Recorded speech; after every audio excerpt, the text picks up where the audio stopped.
Eric Johnson. So Eric Johnson has a few things with his guitar tone. So again, I put in a compressor at the very, very start. He does use compressors, but only on his clean tone. Eric Johnson also plays at very, very high volume. Everything sustains at that volume. But of course, I can't play at that high volume, so compressor it is to help with the sustain.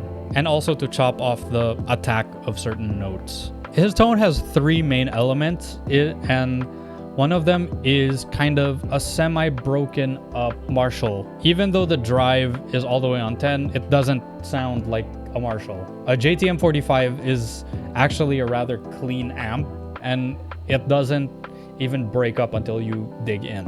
And that's kind of the guitar tone that Eric Johnson was going for. In rig rundowns, I've noticed that he turns the treble and the presence all the way down. And it's to get that violin guitar tone, which is kind of what I'm trying to emulate. With the mids, especially on this one, I have to kind of play around with it because that ends up being your brightness control.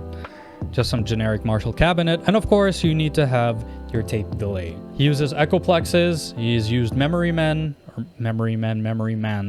As long as it's a delay that kind of ping-pongs around and is very big and ambient, that's all that it really, really needs. So this is where it gets interesting, and both John Mayer's guitar tone and Eric Johnson's tone are good examples of tone stacking or gain stage stacking or gain stacking or whichever. Eric Johnson actually uses a BK Butler tube driver. There's a bunch of different versions of this guitar pedal, but all that you have to know is that it's a distortion that is a bit fuzzy. When you turn down the bass and the treble, it has like this warm and almost nasally tone to it. So knowing that, you can use anything that can achieve that.